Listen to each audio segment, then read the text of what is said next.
Em meados dos anos 1960, numa pequena cidade da Itália chamada Bolonha, vivia uma mulher cujo destino parecia traçado longe dos holofotes, Oana Marchi. Filha de uma família humilde do interior, ela cresceu cercada de poucas possibilidades e muitas responsabilidades. Desde jovem, Oana teve que aprender a se virar sozinha. Trabalhos braçais e tarefas domésticas eram parte do seu dia a dia. Mas havia algo nela que chamava a atenção: sua habilidade de se comunicar com as pessoas e de encontrar soluções onde outros viam apenas obstáculos. Nos anos 1960, como tantas mulheres da época, Oana casou-se cedo. O relacionamento, porém, não era feliz. Apesar disso, decidiu mudar-se para a cidade grande em busca de uma vida melhor. Chegou a Bolonha sem grandes perspectivas, mas com determinação de sobra. Na nova cidade, assumiu o papel tradicional de dona de casa. Cuidava do lar, criava a filha Estefânia e tentava manter a família unida. Porém, o orçamento apertado exigia que buscasse formas alternativas de complementar a renda. Foi então que surgiu uma oportunidade inusitada: trabalhar como maquiadora de defuntos no cemitério de Bolonha. Um trabalho pouco falado, mas necessário. E foi ali, diante da dor das famílias enlutadas, que Oana descobriu o poder da aparência e da imagem. Numa ocasião marcante, ela conseguiu restaurar o rosto de uma jovem que havia falecido em um trágico acidente. A mãe da moça, emocionada, lhe entregou uma gorjeta generosa, dizendo: "Você devolveu a dignidade dela." Essa frase ficaria gravada na mente de Oana. Com esse dinheiro, ela comprou seus primeiros produtos de beleza: cremes, loções e maquiagens importadas. Começou a experimentar, testar e aperfeiçoar técnicas. Logo, estava atendendo vizinhas em casa, oferecendo tratamentos personalizados. Sua reputação começou a crescer. As clientes saíam satisfeitas e espalhavam a notícia. Em pouco tempo, Oana já tinha uma fila de espera e precisava aumentar o espaço. Foi quando abriu seu primeiro salão de beleza modesto, ainda dentro de casa. Ela não tinha formação técnica, mas compensava com carisma e instinto. Sabia ouvir as necessidades das mulheres e adaptava os tratamentos. Era intuitiva e sabia vender sonhos: rejuvenescimento, autoestima, beleza acessível. Enquanto isso, sua filha Estefânia crescia e passava a ajudar a mãe. Juntas, formaram uma dupla imbatível. Oana vendia o produto, Estefânia cuidava da parte operacional e administrativa. A parceria familiar era forte e promissora. Com o aumento da demanda, elas ampliaram o negócio. Alugaram um espaço comercial e começaram a divulgar os serviços em jornais locais. Era o início de algo maior, que nem elas imaginavam. Aos poucos, Oana percebia que o verdadeiro diferencial não era apenas o produto, mas sim a forma como ele era apresentado ao público. Ela contava histórias, dava depoimentos falsos e usava a emoção para convencer. Seus anúncios começaram a aparecer em rádios regionais. Com uma voz firme e cheia de convicção, ela garantia resultados impressionantes: pele rejuvenescida, cabelos mais fortes, corpos mais magros. E as pessoas acreditavam. Logo, as linhas telefônicas ficavam congestionadas após suas campanhas. As clientes queriam tudo, desde o tônico facial até o creme milagroso que prometia eliminar celulite em dias. Oana Marchi estava no começo de sua jornada, mas já mostrava sinais de que seria uma força impossível de ignorar. Seu nome começava a circular fora de Bolonha. A bola de neve estava em movimento. Nos anos 1970, Bolonha já não era mais suficiente para os planos ambiciosos de Oana Marchi. Ela percebia que seu público ia além das fronteiras locais. As cartas de clientes de outras cidades chegavam cada vez mais frequentes, pedindo seus produtos. Foi então que Oana decidiu dar um passo ousado: investir em anúncios de televisão. Naquela época, a TV ainda era uma mídia relativamente nova e muito influente. Um bom comercial podia transformar um nome desconhecido em celebridade nacional. Ela gravou suas primeiras propagandas num pequeno estúdio local. Com roupas elegantes, cabelos impecáveis e um sorriso contagiante, Oana falava diretamente para a câmera. Seu carisma era natural, e sua voz transmitia confiança. Logo, os comerciais começaram a ser exibidos em canais regionais da Itália. A resposta foi imediata. Lojas especializadas em cosméticos relatavam aumento nas vendas dos produtos da linha Oana Marche. As pessoas queriam fazer parte daquele universo glamouroso. O que chamava atenção nos anúncios era o tom pessoal e empático de Oana. Ela se apresentava como uma mulher comum que havia descoberto fórmulas milagrosas. Isso fazia com que o público se identificasse com ela, mesmo sem conhecê-la pessoalmente. Enquanto isso, Stefania assumia um papel cada vez mais importante no negócio. Ela cuidava da logística, das parcerias e também supervisionava a produção dos produtos. Juntas, elas formavam uma dupla poderosa. Oana sabia que, para crescer, precisava de aliados. Foi quando conheceu Mario Giofredi, um farmacêutico experiente que trabalhava em Bolonha. Ele aceitou ajudá-la a fabricar os produtos com base em receitas simples, mas bem apresentadas. Com a ajuda de Mario, a linha de cosméticos ganhou embalagens mais profissionais e ingredientes aparentemente sofisticados. Eles usavam termos técnicos e prometiam resultados quase mágicos, o que deixava o consumidor ainda mais curioso. Mas não foram apenas cientistas que entraram na vida de Oana. Ela também se associou a personagens duvidosos, como um homem conhecido como o Mago Baiano, talvez um charlatão ou vendedor habilidoso, e um homem que se auto-intitulava Marquês. Essas parcerias davam ao negócio um ar de mistério e exclusividade. Os títulos nobiliárquicos e as referências à magia eram usados nos comerciais para criar uma aura de prestígio ao redor dos produtos. Os anúncios começaram a aparecer em canais nacionais, alcançando milhões de lares italianos. O nome Oana Marche virou sinônimo de beleza e rejuvenescimento. Mulheres assistiam religiosamente aos comerciais e ligavam assim que o telefone aparecia na tela. As linhas telefônicas ficavam congestionadas após cada propaganda. Centenas de pessoas tentavam comprar os produtos anunciados, mesmo que fossem simples cremes com promessas exageradas. Era o poder da comunicação aplicada com inteligência. Oana tinha plena consciência de que o desejo do consumidor nem sempre estava relacionado à eficácia real do produto. Para ela, o importante era vender um sonho, uma esperança, uma promessa de transformação. Ela dominava a arte da persuasão. Usava depoimentos emocionais, histórias dramáticas e até mesmo supostas curas miraculosas. Tudo isso para reforçar a ideia de que seus produtos realmente funcionavam.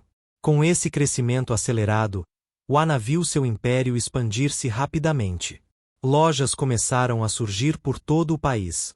Mas, com o sucesso, vieram também os primeiros sinais de alerta. Com o sucesso nacional, o nome de Oana Marche estava em todas as casas italianas. Seus anúncios eram vistos como verdadeiras aulas de autoestima e rejuvenescimento. Mas, por trás do brilho das propagandas, começavam a surgir dúvidas entre os consumidores. Muitas mulheres que haviam comprado os produtos não viam os resultados prometidos. A pele não melhorava, a celulite não sumia e o famoso gel milagroso não fazia efeito algum. Alguns clientes se sentiram enganados. As primeiras reclamações apareceram nas páginas dos jornais locais. Leitoras indignadas escreviam cartas relatando gastos altos com produtos que, na prática, não cumpriam o que prometiam. Eram histórias de frustração e decepção. Apesar disso, Oana não perdia o carisma. Em entrevistas e comerciais, ela respondia às críticas dizendo que cada pessoa reage de forma diferente aos tratamentos. Era uma resposta habilidosa, que mantinha seu público fiel ao lado dela. Mas nem todos se convenciam. Alguns órgãos de defesa do consumidor começaram a investigar os ingredientes usados nos produtos da linha Oana Marche. Surgiram questionamentos sobre a real eficácia dos cosméticos e sobre possíveis falsificações. Na Itália daquela época, ainda não existia uma regulamentação tão rígida quanto hoje para cosméticos e produtos estéticos. Isso dava margem para muita liberdade, e também para abusos.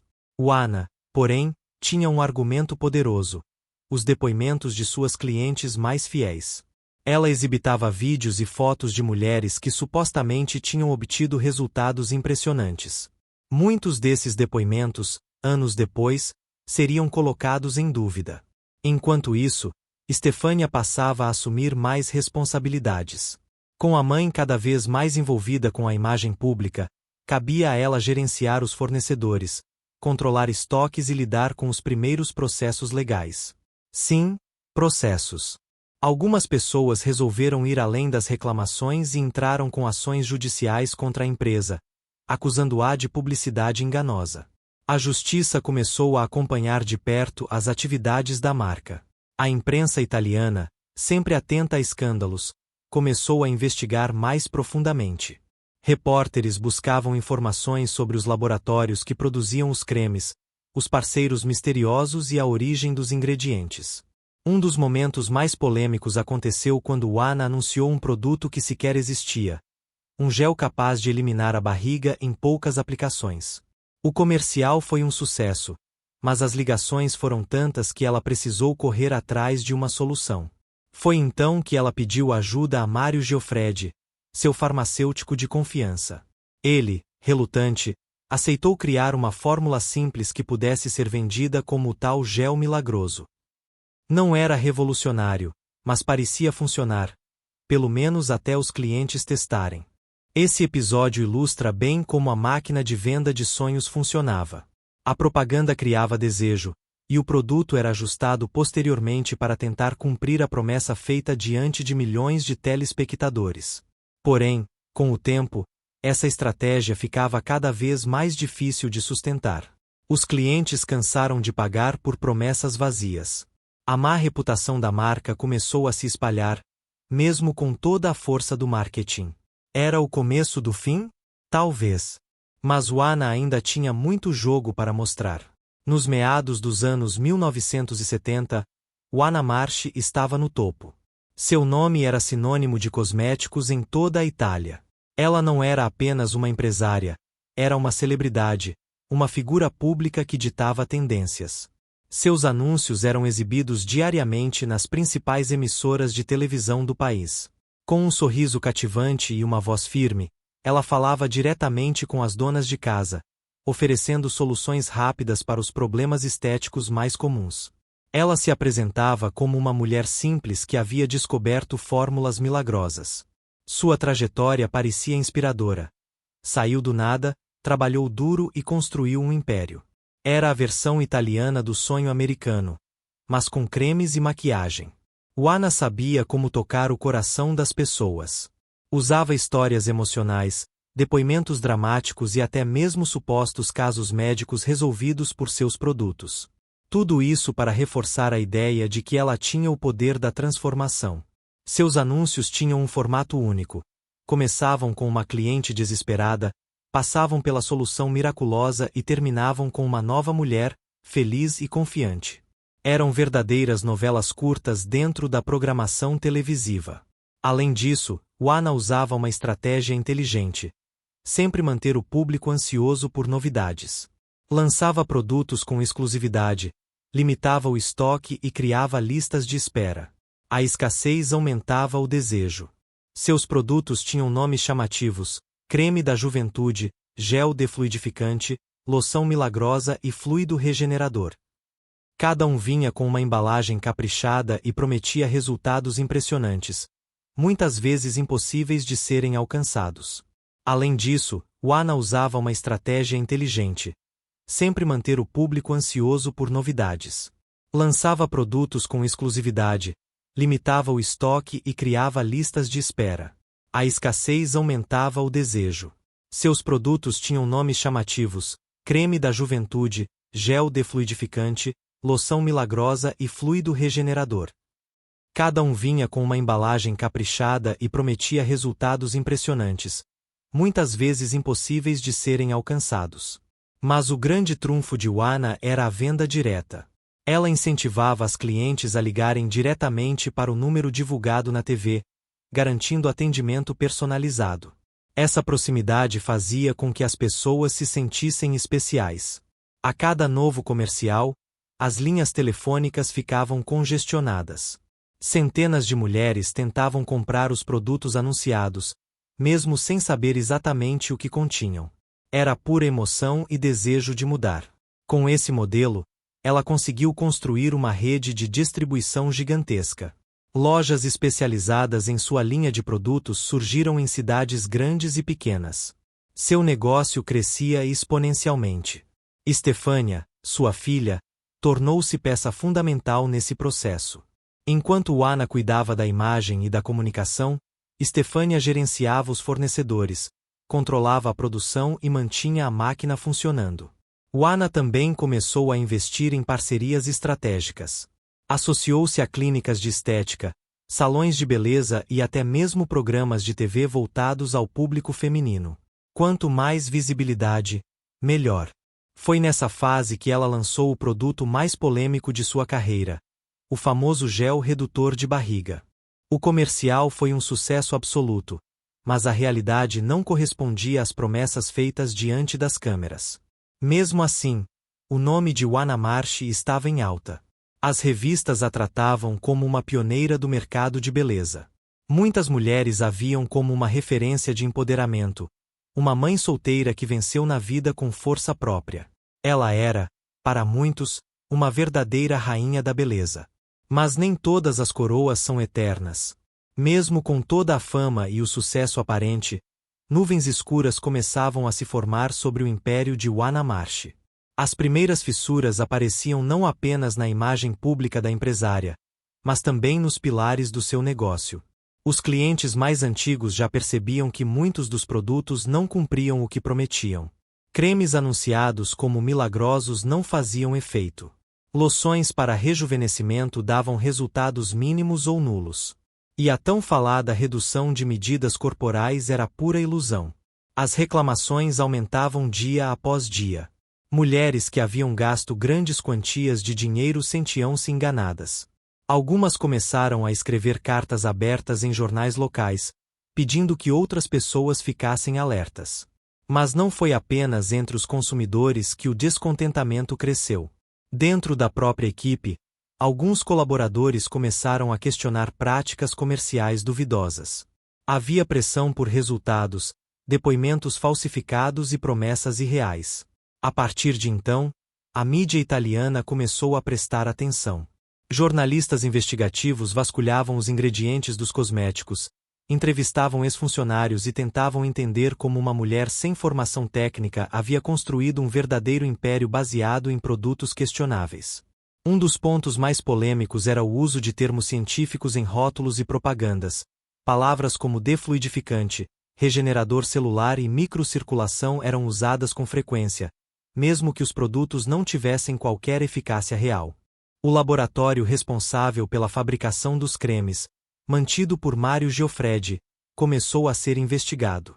Autoridades sanitárias italianas exigiram explicações sobre a composição dos produtos e a origem dos ingredientes utilizados. Ana, sempre habilidosa com palavras, respondia às perguntas com frases genéricas. Dizia que os produtos eram testados e seguros, e que cada pessoa reage de forma diferente. Mas essa resposta, antes aceita com simplicidade, agora soava como evasiva.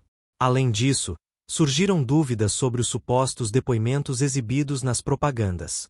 Alguns telespectadores notaram repetições de rostos em diferentes comerciais, sugerindo que algumas clientes reais eram, na verdade, atrizes pagas para dar credibilidade ao produto. Estefânia, sua filha e sócia, assumiu o papel ainda mais central nas decisões. Ela tentava conter os danos, negociar com fornecedores e lidar com a crescente pressão legal. Mas, mesmo ela sabia, o vento estava mudando. Enquanto isso, os concorrentes aproveitavam a onda de desgaste da marca para lançar campanhas contrastantes. Prometiam transparência, ingredientes naturais e resultados comprovados. Era um golpe duro para uma imagem que até então parecia inabalável. Porém, os sinais de alerta estavam claros. As vendas começavam a cair. Os telefones, antes congestionados após cada comercial, tinham menos ligações. O encantamento dava lugar à dúvida, e a dúvida, à desconfiança. Foi nesse cenário conturbado que as autoridades italianas resolveram agir. Uma investigação formal foi aberta para analisar acusações de publicidade enganosa, irregularidades na produção de cosméticos e possíveis fraudes financeiras ligadas ao grupo. A máquina da justiça italiana começava a se mover. E, com isso, o sonho de Juana Marchi, construído durante anos de carisma, propaganda e promessas, começava a ruir, lentamente.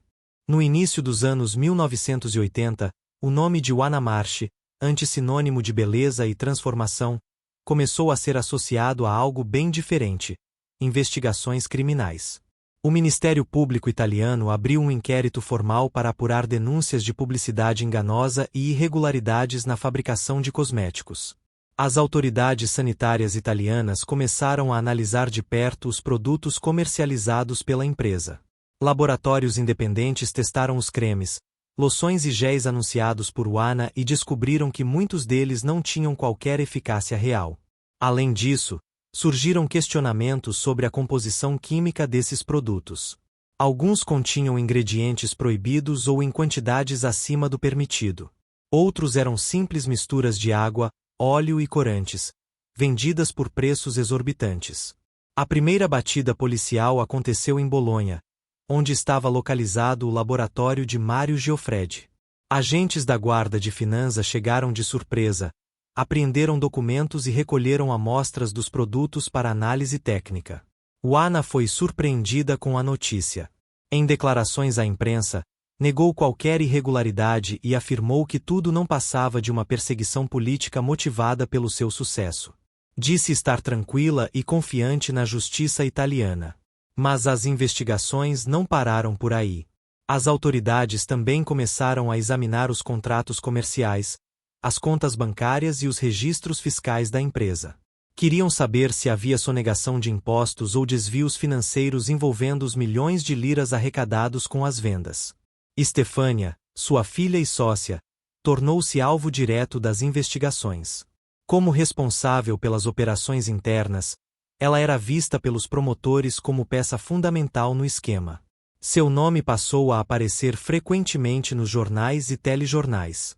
Enquanto isso, a imagem pública de Juana começava a sofrer danos irreparáveis.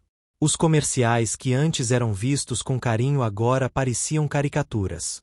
Comentários nas redes sociais chamavam seus produtos de ilusões embaladas. Os depoimentos usados nas propagandas passaram a ser questionados. Testemunhos que antes emocionavam o público eram reexaminados, e muitos revelaram sinais claros de encenação. Algumas pessoas admitiram ter sido pagas para participar dos anúncios. A Associação Nacional de Defesa do Consumidor entrou com uma ação coletiva contra a empresa. Centenas de mulheres que se sentiram enganadas uniram forças para exigir ressarcimento dos valores gastos com os produtos que não cumpriram as promessas feitas na TV. Mesmo com todo esse cenário, Juana continuava gravando comerciais e mantinha sua postura de confiança. Em entrevistas, dizia que os problemas eram normais para quem cresce rápido e que logo tudo seria esclarecido. Porém, os canais de televisão começaram a hesitar em veicular suas propagandas. Algumas emissoras cancelaram contratos de publicidade, temendo associação com uma marca sob investigação. Era mais um golpe duro para o império. Com menos visibilidade na mídia, as vendas caíram drasticamente. Lojas que antes vendiam os produtos com exclusividade começaram a retirá-los das prateleiras. Clientes pedían reembolsos. A crise era visível. Foi nesse momento delicado que surgiram notícias sobre possíveis acordos financeiros entre Juana e grupos misteriosos. Alguns jornais levantaram suspeitas de lavagem de dinheiro e uso de contas no exterior para ocultar patrimônios. O sonho havia virado pesadelo. O império construído com carisma, promessas e imagens poderosas começava a ruir. Em meados de 1983, a Itália acordou com uma notícia que abalou o país inteiro. Juana Marchi havia sido presa. A prisão foi determinada após meses de investigações sobre publicidade enganosa, irregularidades na fabricação de cosméticos e suspeitas de sonegação fiscal. As autoridades apontaram que ela teria lucrado milhões com produtos que não cumpriam as promessas feitas aos consumidores. Ela foi detida em sua casa em Bolonha, cercada por agentes da Guarda de Finanza. O momento foi registrado pela imprensa e transmitido ao vivo por canais de TV. Milhões de pessoas viram a imagem de uma Juana visivelmente abalada, saindo algemada de seu lar. Naquele instante, o mito desmoronava. Para muitos, era triste ver uma figura tão carismática ser levada sob acusação de fraude. Para outros, era a justiça finalmente se fazendo presente após anos de enganação. Estefânia, sua filha e sócia no negócio, também foi presa horas depois. Ela foi acusada de participação direta nos esquemas comerciais e financeiros que sustentavam o império. Juntas, mãe e filha enfrentariam o sistema judicial italiano. Os jornais estamparam manchetes fortes nas edições seguintes: a rainha da beleza caiu, o fim do império da ilusão e o sonho virou pesadelo. A imprensa explorava cada detalhe do caso, alimentando o interesse nacional pelo processo. As investigações revelaram que boa parte dos produtos comercializados por Juana eram simples misturas sem eficácia real. Alguns continham ingredientes proibidos ou em concentrações inadequadas, colocando em risco a saúde de quem os usava. Além disso, descobriu-se que alguns depoimentos exibidos nas propagandas eram falsificados. Mulheres contratadas apareciam como clientes reais, contando histórias emocionantes que nunca aconteceram. Era tudo parte de uma estratégia de marketing agressiva e enganosa. As autoridades também encontraram indícios de lavagem de dinheiro e uso de contas no exterior para ocultar parte dos lucros obtidos com as vendas. Isso aumentou ainda mais a gravidade das acusações contra a empresária. Durante o julgamento, Juana manteve sua postura de confiança. Em depoimentos, afirmou que nunca teve intenção de enganar ninguém. Disse acreditar realmente nos produtos que vendia e que, se algumas pessoas não tiveram resultados, isso era algo pessoal, não culpa do produto. Seus advogados tentaram retratar Juana como uma mulher batalhadora, que saiu do nada e construiu um império sozinha. Mas o Ministério Público apresentou provas concretas de manipulação de informações, falsificação de dados e uso indevido de termos científicos. O tribunal considerou que houve prejuízo coletivo aos consumidores e danos à ordem econômica. Em 1985, Juana Marchi foi condenada a vários anos de prisão por crimes de estelionato, falsificação de produtos e propaganda enganosa. Após o julgamento, ela entrou para a história como uma das figuras mais controversas da Itália. Foi lembrada como alguém que soube usar o poder da comunicação para vender sonhos, mesmo que esses sonhos fossem baseados em mentiras. Com a prisão e a condenação, o nome Juana Marchi sumiu rapidamente das prateleiras e das telas de televisão. Sua marca deixou de ser vendida, seus produtos foram banidos e sua imagem passou a simbolizar o perigo da venda irresponsável de esperança. Mas a história não termina aqui. Após ser condenada em 1985, Juana Marchi cumpriu parte da pena em regime fechado na Itália. Seu nome, antes associado à beleza e ao sucesso, agora era lembrado como sinônimo de enganação e promessas vazias. A imagem pública da antiga rainha da beleza sofreu um abalo irreversível. Para muitos italianos, ela representava o perigo de acreditar demais em propagandas que vendiam milagres sem respaldo científico ou ética comercial. Durante o tempo na prisão, Juana manteve uma postura discreta. Evitou dar entrevistas e não participou de movimentos de defesa própria. Alguns relatos indicam que ela refletiu sobre suas escolhas e reconheceu ter ido longe demais na busca pelo sucesso.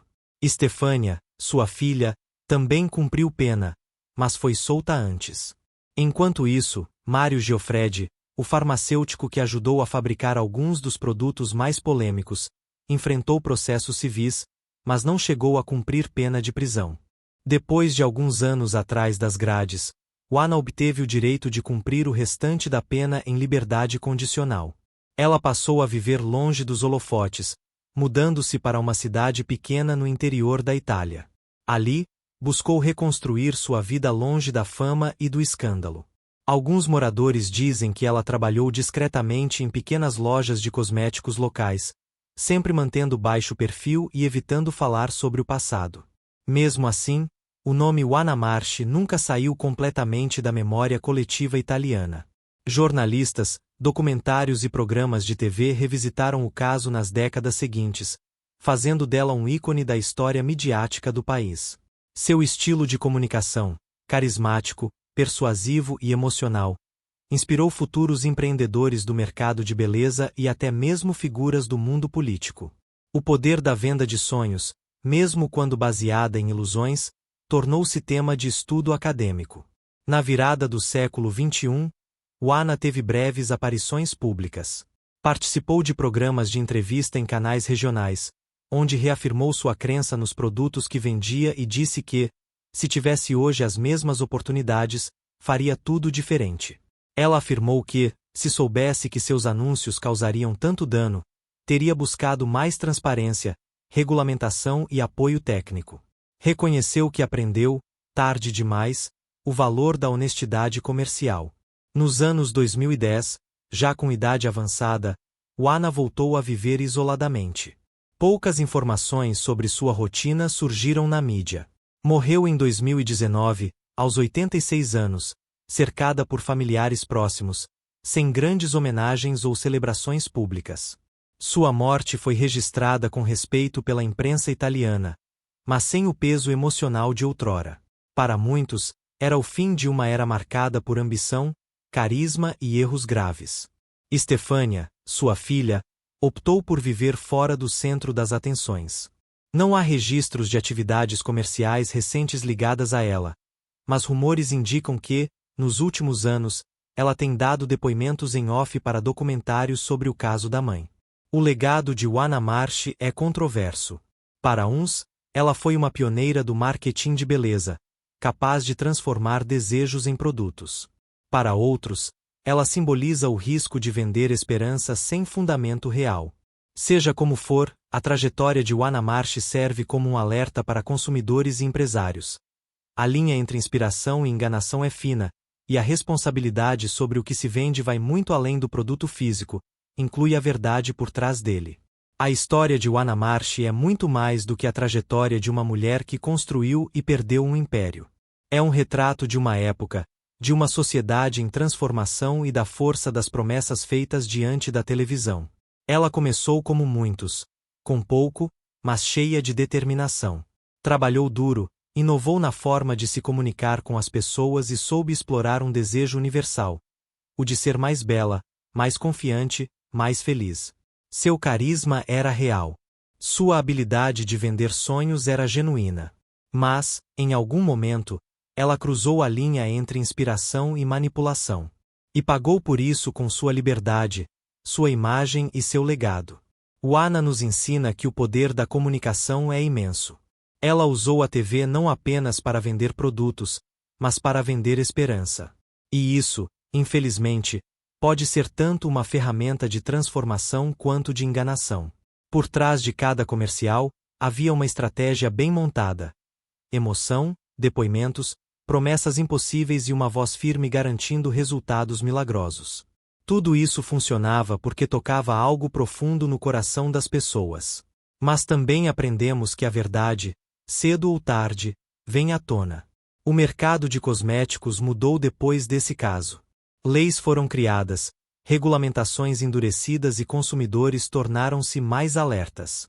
Hoje, olhando para trás, entendemos melhor o papel da mídia nesse processo.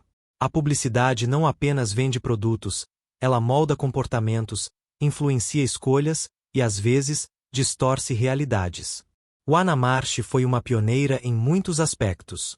Antes mesmo da era digital, ela já dominava a arte da venda direta, do marketing emocional e da construção de marca pessoal. Mas faltou a ela o equilíbrio entre ambição e ética. Sua história serve como um espelho para todos nós, seja como consumidores, seja como empreendedores. Devemos sempre perguntar: até onde vale a pena ir? Qual o preço da ilusão? Especialistas afirmam que casos como o dela ainda acontecem hoje, só que em outras formas. Nas redes sociais, influencers vendem milagres sem comprovação científica. Anúncios falsos proliferam. E a busca pela beleza ideal ainda move bilhões. É por isso que refletir sobre histórias como essa é tão importante. Elas nos ajudam a reconhecer padrões, evitar erros do passado e exercer nossa capacidade crítica diante da avalanche de informações que recebemos diariamente. Oana Marchi não foi apenas uma empresária. Foi um fenômeno social. Um exemplo de como a combinação entre carisma, comunicação e falta de escrúpulos pode levar alguém ao topo, e também ao fim abrupto. Como dizia o filósofo grego Heráclito, o caráter é o destino. E o destino de Juana foi marcado por altos voos e quedas livres. Uma trajetória que, embora controversa, merece ser lembrada. Se você gostou dessa história e quer ver mais conteúdos como esse, não esquece de curtir esse vídeo, se inscrever no canal e ativar o sininho para receber notificações de novos vídeos. Além disso, deixe seu comentário aqui abaixo. O que você achou da história de Juana March? Ela era uma visionária ou uma enganadora? Compartilhe sua opinião. Vamos adorar ler e responder.